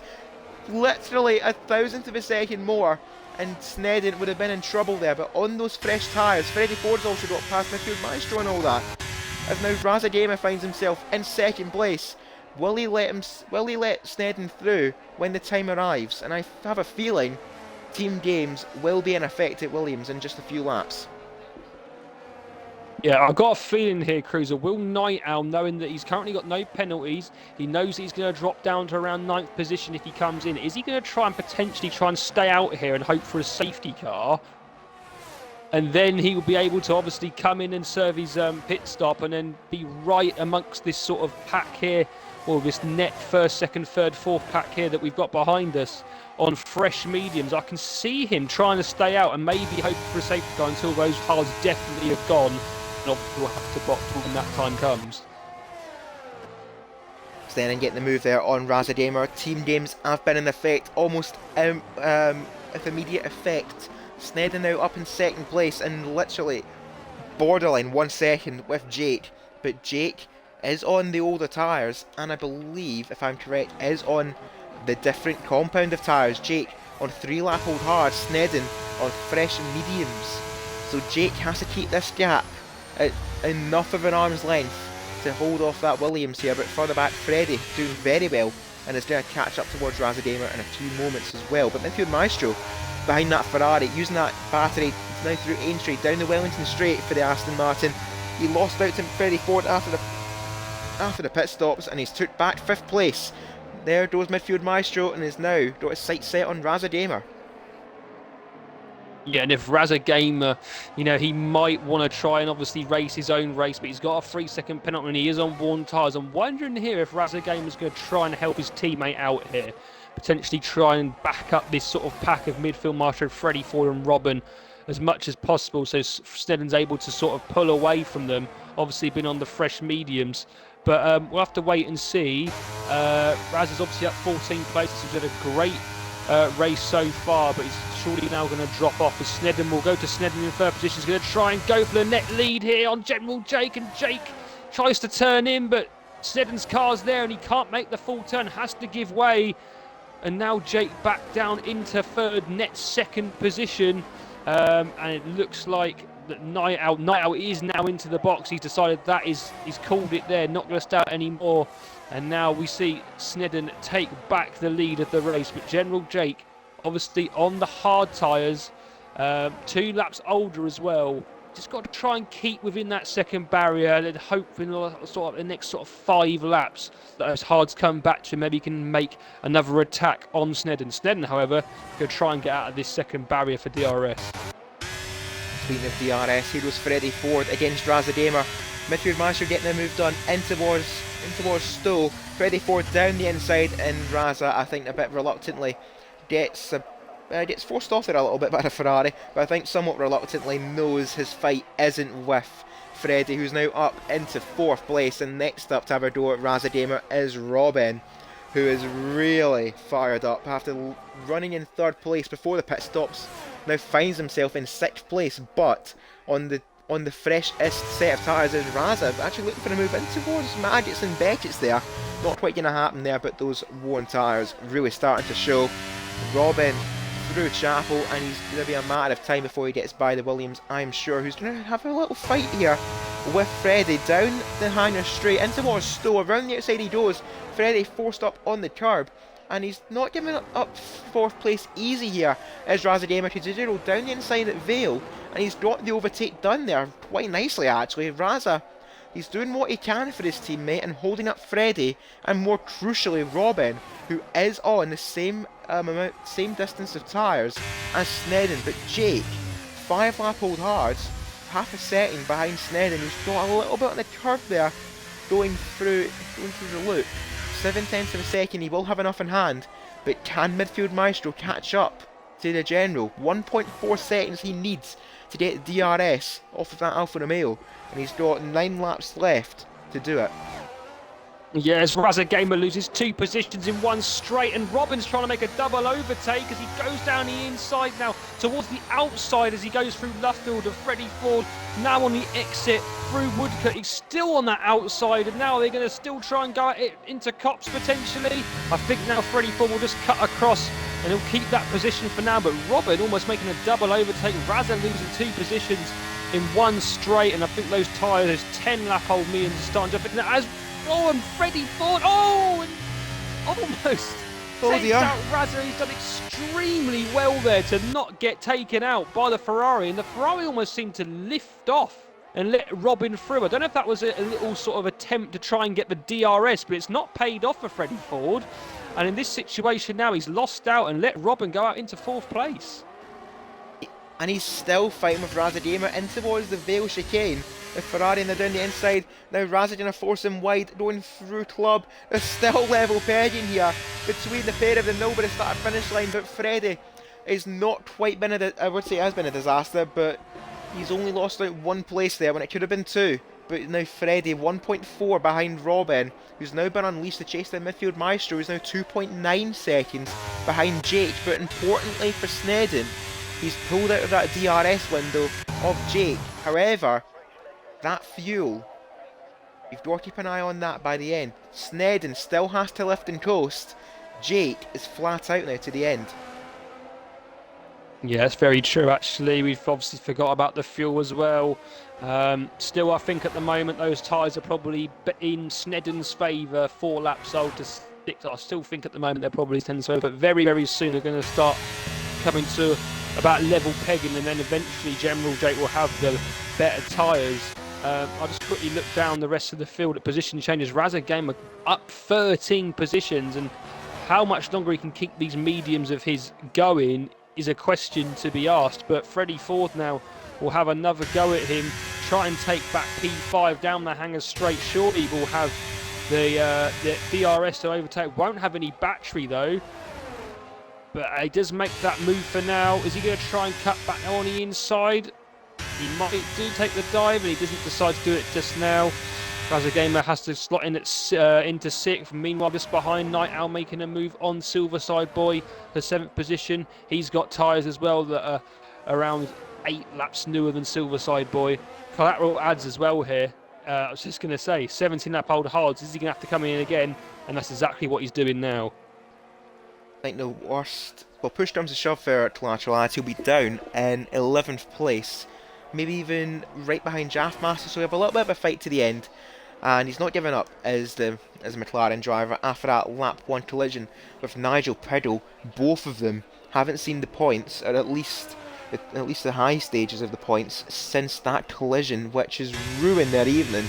And so far is a bit of a gift for Shadows, which could have been a whole lot worse for them as they retired on the opening lap here at Silverstone. But Nigel not storing, Clash not storing, Razadamer nursing his tyres to the end, and Jaffmaster out of the points as well. So far they all, and as well Diamond actually out the points as well. Everyone in this title picture is either in trouble or is not storing. So the way it stands right now, there's going to be some big gains in this championship, and so far the one that's going to pounce on it is General Jake. He got a 5th place in the sprint, 2nd place in the race currently, 23 points, and that could see him potentially tie for the championship lead maybe, heading into Hungary. It's going to be close. Yeah, I think you're right there, Cruiser. You know, he's going to be up there definitely after this. And Raza Gamer as well, he's made the move again back on Freddie Ford. He's still staying with him amazingly. But obviously, Raz's going to be making some gains as well. Like you've already said, all the other people around him, Clatterawaz, Jaffmaster, Diamond, Nigel, etc., all not scoring as it stands. So he's going to be, if he finishes here in 5th position, I don't know if he will come the end of the race, but if he stays around this position, he's going to gain another 8 to 10 points on these guys.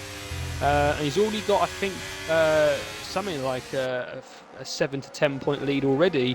So he'll be looking good, but obviously Jake as well. Loads of points to be picked up from him as it stands now. 2.5 seconds is the gap to Snedden, and I'm thinking now, Cruiser, this is going to be around the time where we're going to see the hards come back into the favour. We've seen Snedden gone from about 1.4 seconds to now 2.4, but I'm expecting now either that gap to either stay the same or to slightly come back in General Jake's favour. As for the back, Raza and Freddie still going on. It's the closest battle on track, and Freddie swings the pendulum back in his favour and is now back up into 5th place, albeit I think that's roughly where Freddie's race is going to stay. Is actually floating there. Robin is slowly making ground on midfield Maestro and is actually right behind them. Half a second as we got 5 laps remaining at Silverstone.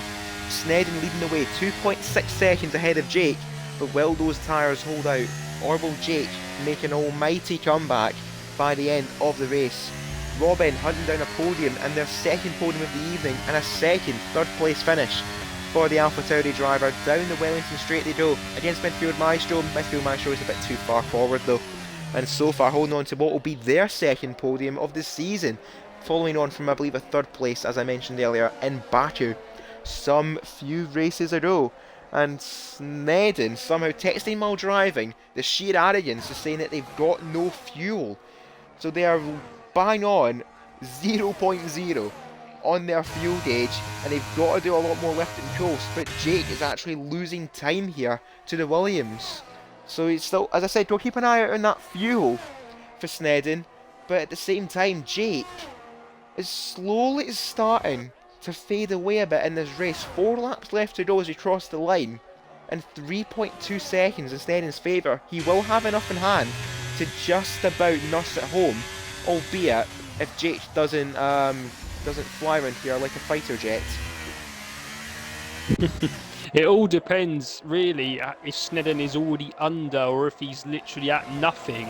If he's at nothing, you don't lose too much fuel around here. You can definitely lift and coast it, and you should be fine. I think flat out you only really lose about 0.04 a lap, really. So he can definitely nurse it home if he's, like I say, around 0.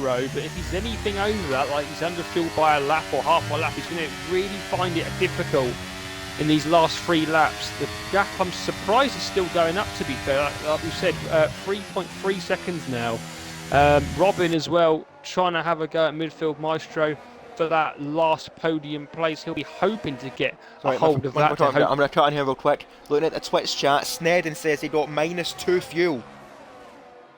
Oh, Christ. Has Snedden made a catastrophic mistake? Have they gambled on a safety car, which hasn't happened? Yeah, that's very true. We've only had VSCs, haven't we? There you see the red light on Snedden. The alarm bells are going off at the Williams camp. Snedden, 2 laps from the end, is going to be threatened by running out of fuel. Jake, all Jake has to do now is just nurse it home. If Snedden can't get to the end, which I fear is going to be the case, Robin now in potentially a fight for second, but if he gets by midfield Maestro... Oh no! Raz has gone, it's Stowe. And I fear that's from the tyres. Oh, Raza. Oh, I don't know if it was a punch or not. Williams. They've all gone on at Williams. Don't know if it was a punch or not, but yeah, I think they just gave out in the end. He's just going to get on some softs now, maybe take the fastest lap, Raza. Yeah, a bit of a pride point for Raza Gamer. It's not been their night, and they should emerge. At least they'll be out in 10th, so it's going to be a point. And if they get a fastest lap, it will be another. But Snedden, that fuel light, oh no, it's going to be a massive time, I fear, for the Williams driver. He's somehow still pulling that gap to Jake. It's now 4.2 seconds. But now we're looking at the main fight here for what could be second place between midfield Maestro and Robin. He's got yellow flag in sector 2. That is it. He's out of fuel. Snedden is out of fuel and out of the race from the lead. He's not put a foot wrong, and whoever's siphoned the fuel out of that car, they are now probably going to be fired from their job. Snedden looking set for victory, and there's going to be no points for the Williams car, and that now means that Jake has a 1.8 second lead as we start the penultimate lap at Silverstone. But can midfield Maestro or Robin have anything to say about that as Snedden limps into the pits? And my heart goes out for Snedden, but a tactical error has been a fatal error for Snedden. Yeah, I don't know why. Like you say, he's probably just gambled there's going to be safety cars, but unfortunately for him, there was only VSCs, and there it is, confirmed, retired in the pits, and he won't get any points today. Unfortunately, he was going so well as well at the front. He definitely probably would have held on to it, I would have thought. He had that gap, but unfortunately, it's just not his day today.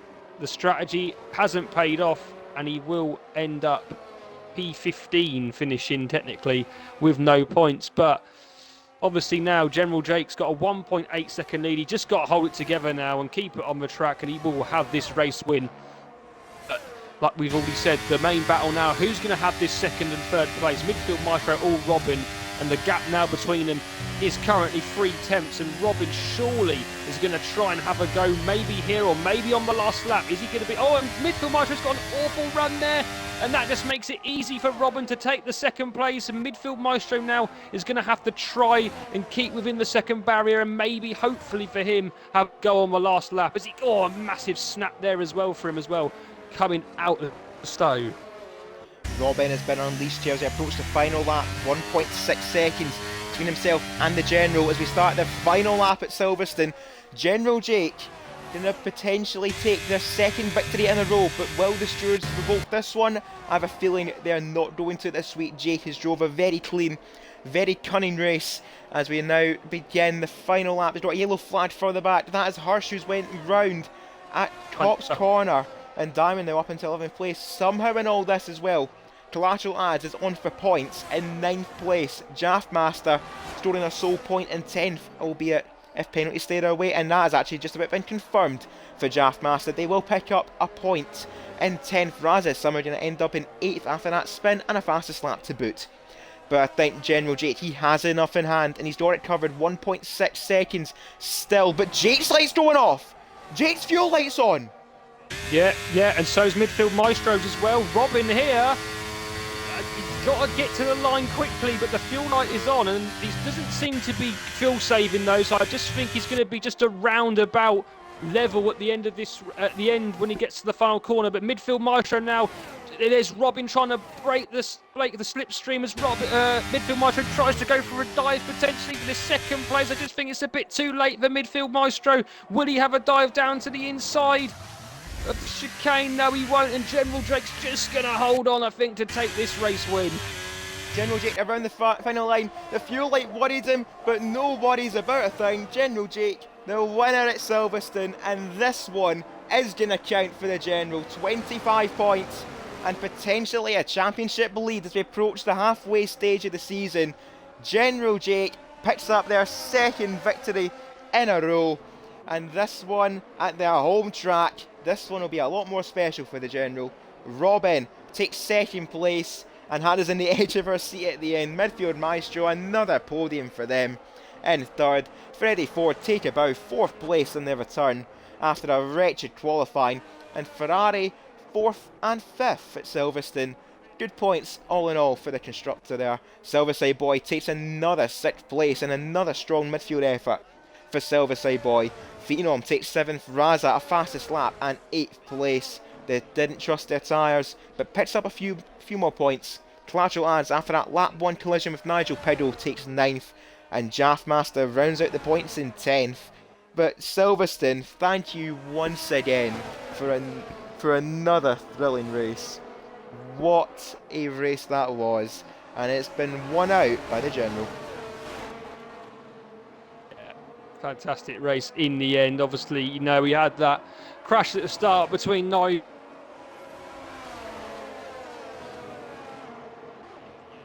Oh well, late drama. But that fuel light, I had visions of him crawling around Club Corner and Robin around the final corner. I had visions of a photo finish at the end. Oh goodness. Sorry about that, my controller disconnected, but yeah, no, fantastic race in the end. Great win for Jake. Robin as well, second. He's now going to get some good points on the board for his say in the championship fight. And midfield Maestro as well, you know, he's done a great drive as well, coming up from ninth to third position. Fantastic for him. And I'm pretty sure, Raza got his fastest lap taken away at the end by Nigel Piggle. To only pick up 4 points, obviously before any stewards reports comes in, but it is a little bit of a gain for him on the drivers that were around him. But General Jake, I think, can now safely say that he is another driver in this championship fight. 29 points, only 4 off the max he could have got tonight. So well done for him. Absolutely. But Jake will not take the title, will not take the championship lead, but he will find himself in second place. But that gap has been cut down at the front, as things stand, down to 5 points between Raza Gamer and now Jake, who finds himself from 6th to 2nd place in the standings. Again, as things stand, provisionally, Jake this time wins at Silverstone, their second win in a row at the line, and just missed out 40 minutes. Shame on you. Robin takes second, midfield Maestro in third. Freddie, as mentioned, on the return takes fourth ahead of their teammate Night Owl. Silverside Boy takes sixth. Phenom, Raza, Collateral Ads, Jaffmaster round out the points. And our DNFs at the end. Oh man, what a race that was. Shadows and Drowsy on lap 1, LF1, Python and E69. And 3 laps down at the end there was Snedden running out of fuel with victory within his grasp. Oh man, late drama, and we still have one more race here in Tier 4. I'm looking forward to that as we head over to the showroom. And as I mentioned, I'm ashamed to admit I have 29 compendium stickers. I am saving them for a mega pack opening at the end of the season. I am ashamed. I'm sorry. Oh well, as we let everyone get in the party, we'll get the Aston Martin up on screen for a brief moment for our P3 driver, midfield Maestro. Suppose a bit abrupt, but Maestro, you're here. Let's get underway. And first off, your first podium, as I've said, since Baku, and at your home track as well. A very solid effort in the end, and I think as well, just not quite enough for second, but I'm sure you won't be complaining with the podium as well.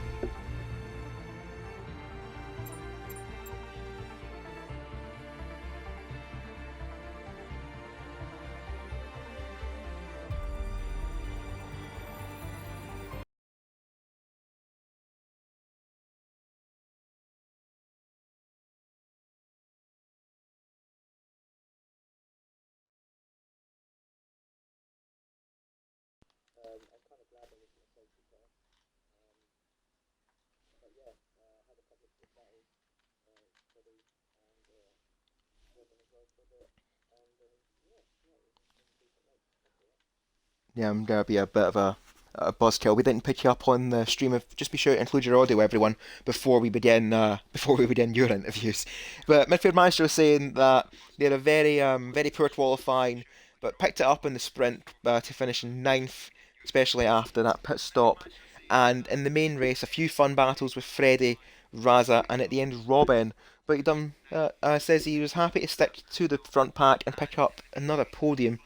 But as well, in context of the whole race, I believe you did start on the hard compound tires, if that's correct. Was that was that always a game plan, regardless of where you started the race?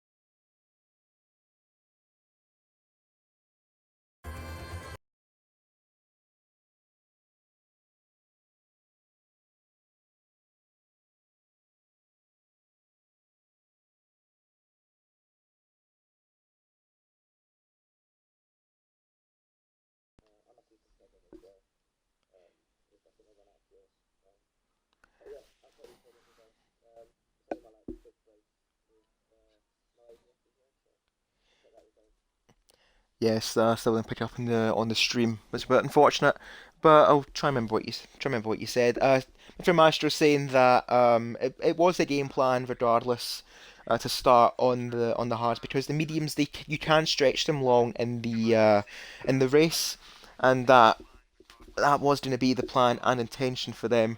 So, and then reiterating as well, good fighting throughout the I pack can't hear, by the and way. to pick up another podium. A good effort for them.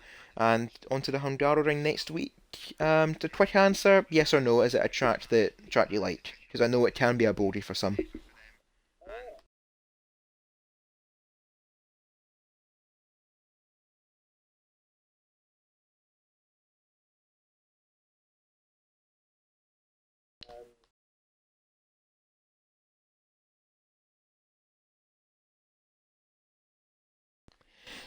Yeah, and Maestro saying that it is a track that is fun to drive, but just not fun for racing. Overtaking is very limited, and all the more important to get out of qualifying, I'm sure. But GG's to Maestro, and well done for third place in the end, as we'll jump towards the Alpha Tauri.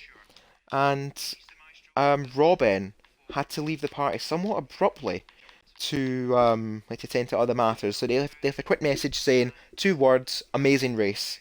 Short and sweet for Robin, and I believe that's actually their first podium of the campaign. Despite consistency in qualifying, it finally fell into place for the AlphaTauri driver. So GG's to Robin, and well done. But our winner, and I'm going to hand over to Monkey Boy Kurt here, General Jake. Yes. This time, this victory, I'm sure, will stand.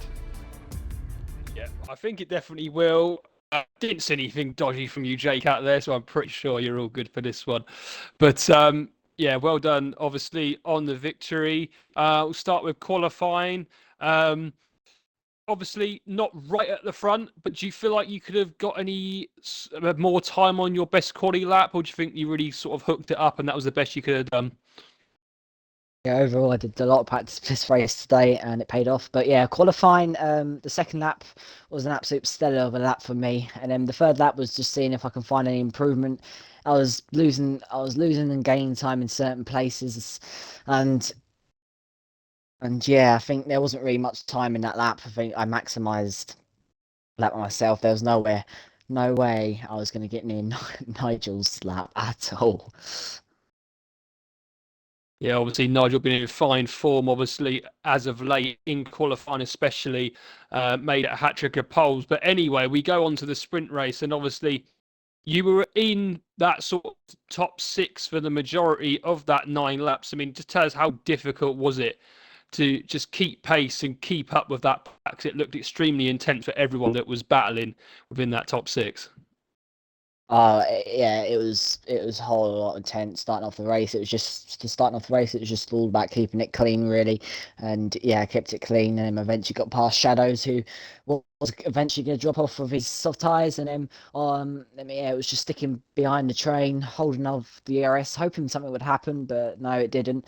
So then, yeah, on the final lap, I had the ERS. I went and I saw Snedden made an absolute huge error. Went for the move, and yeah, he gave me a little force off the track.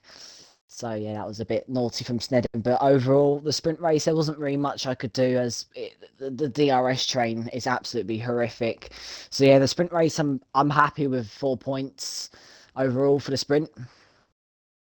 Yeah. Obviously, all points contribute to your obviously final standing. But then we go on to obviously the main race, and I think you must have been rubbing your hands when you saw Clatterizer and Nigel Piggle going off at Luffield on that first lap. But obviously, we'll go a bit further into the race. You had a good battle with Stephen throughout. You and him were sort of first and second for the majority of it. Were you looking at the stream? Or did you have any inside information that he was going to run out of fuel? First of all, shout out to my engineer, FPRL Fox, and happy birthday to him for much of this appreciation and this help. He's definitely helped me out today and helped me got that victory. I heard about his fuel, and yeah, I was like to him, why is he not lifting, saving, and coasting? Why is he not doing that? And yeah, I saw my engineer told me Mark lap 24 said he was going to run out of fuel. As them saw that yellow flags, and that was the opportunity for me to overtake him and to win my home track. Overall, yeah, it was a good race, and a very unfortunate incident between Clatcherads and Nigel, and massive respect goes to both of them. And it could have been a great race. They could have been up there today, and yeah, massive respect to Snedden, who could have also been up there. I wish he was fuel saving so we could have actually had a really good battle, but the hard tyres were definitely ending towards the end, but the undercut did help a lot. And yeah, I'm so happy to to win this race and at my home track. I'm speechless, honestly. Well done once again. We obviously move on to the midway point of the season next week, round 10 of 20. We head to Hungary at the Hungaroring. Do you think you can make it 2 out of 2 there? How do you like the Hungaroring? Overall, I think for the rest of the season, it's all about being consistent and all about building up these championship points. We are in this fight. Unfortunately, the win got taken away. Hungary is an alrightish track for me. It's not as good as last season because I'm obviously on no ABS, but it's still an alright track for me. So qualifying is going to be absolutely crucial.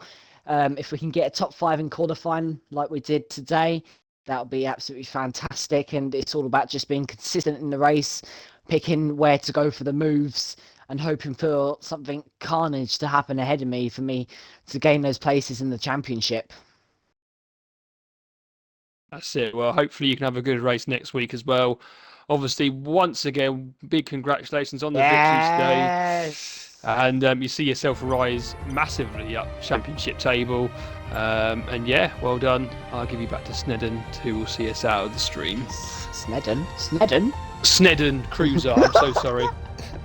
I suppose, but on that note, I Thanks, quick mentioned okay. to Snedden, very unfortunate, and if it wasn't for him under-fueling Jake, he would have been in another second place. It But could have been. that's going to be it. It could have been, but it wasn't. But that's going to be it for tonight's broadcast of our Tier 2 British Grand Prix. Thank you to everyone for tuning in and for watching. FPRL will be back tomorrow night, Saturday night, for our Saturday night showdown and our Formula 2 race, round 2 of our championship. Where we go, anyone knows.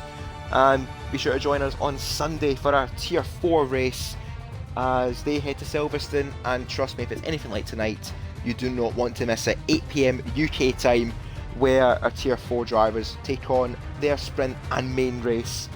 And before that, driver of the day, Monkey Boy Kurt, good luck. Oh yes, driver of the day. Well, I've had a good long hard thought about this, and considering the quality he had, and obviously it's come up in the sprint race as well, which has then allowed him to achieve his result in the main race, I think after qualifying right down near the back, to then finish P3 in the main race, it's going to be midfield maestro for me today. It's going to get driver of the day. Midfield Maestro picking up driver of the day. And as I've said, be sure to join us on Sunday, 8 PM UK time, for our Tier 4 race around Silverstone before we pack our bags and head off to the scene of 30 different races under the same track, that being the Hungaroring. Shout out to Gran Turismo, great movie. But a big thank you to Monkey Boy Kurt for joining me in the commentary box, and I'm going to say it now, I love Silverstone, and I'm pretty sure you fell in love with it as well. I could have had a better race, but yeah, obviously we all love Silverstone. So yeah, obviously home track for us Brits, and yeah, always good to race around here. Indeed, and that has been Monkey Boy Kurt, and this has been Cruiser 1872. Thank you all very much for watching, and from all of us here at FPRL, good night. Yeah. Jake is such a fraud, such a fraud. Cruz is a fraud. Jake Cruz is is a such a fraud. fraud. Cruz is a fraud. I'm gonna curse him on Wednesday. Well, the stream's not on now, so they can't hear.